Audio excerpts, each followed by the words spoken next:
Parce que, qu'est-ce que vous en pensez du REM fermé tout l'été à Montréal? Des problèmes de gestion du réseau toute l'année. Les gens ne font plus confiance du tout. Vous parlez de mobilité durable. Vous êtes ministre, d'ailleurs, des Transports et de la mobilité durable. Là, en termes de mobilité durable, là, vous demandez aux citoyens de Montréal, c'est un échec. Là. Une fois sur deux, ils ont peur d'être pris dedans.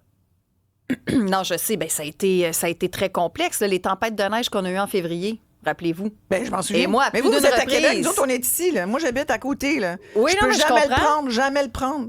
Non, mais ça, je comprends tout ça. Puis moi, j'ai convoqué à plusieurs reprises parce que c'est un trio là, pour l'opération du REM. Donc, il y a la CDPQ Infra, il y a Alstom et il y a Atkins. Vous avez convoqué le groupe? Oui, bien, à plusieurs reprises, on s'est parlé. Puis j'ai un compte-rendu hebdomadaire de ce qui se fait parce qu'au départ, il y a eu les pannes dans les tempêtes. Bon, on comprend, il y a eu des tempêtes et tout ça. Il y a eu tout un diagnostic.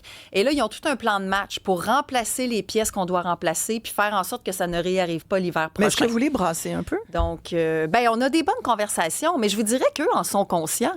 Eux, ils ont une réputation aussi. Là. Eux n'ont pas envie que les gens se disent qu'ils ne sont pas capables de gérer le REM. Ce qu'on est en train de se dire là, en ce moment, ce qui se dit ici, là, ils n'ont pas envie plus que nous d'entendre ça. Là.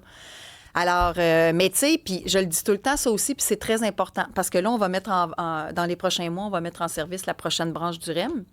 Puis je pense qu'une des leçons qu'il faut tirer, outre l'aspect mécanique, là, remplacer les pièces pour faire en sorte que ça fonctionne mieux sur le plan mécanique, il y a l'aspect des communications aussi. Tu sais, quand tu es pris dans le REM puis tu sais pas quand tu vas pouvoir sortir de là, c'est des choses là, tu sais, qui n'ont pas de bon sens. Alors ça, beaucoup de travail qui a été fait aussi.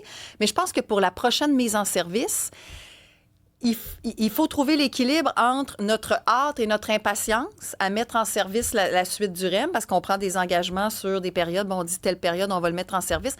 Mais je pense que là, pour toute la suite, et ça vaut pour tous nos projets, faire les essais qui sont nécessaires, prendre le temps qu'il faut pour faire les essais, le nombre d'essais, essayer, réessayer, s'assurer que tout est fonctionnel avant de le mettre en service, plutôt que des fois, peut-être succomber, puis je dis pas que ça a été le cas avec l'antenne de Brossard, là, mais des fois, on peut succomber à la volonté d'aller plus vite, même si c'est pas tout à fait prêt.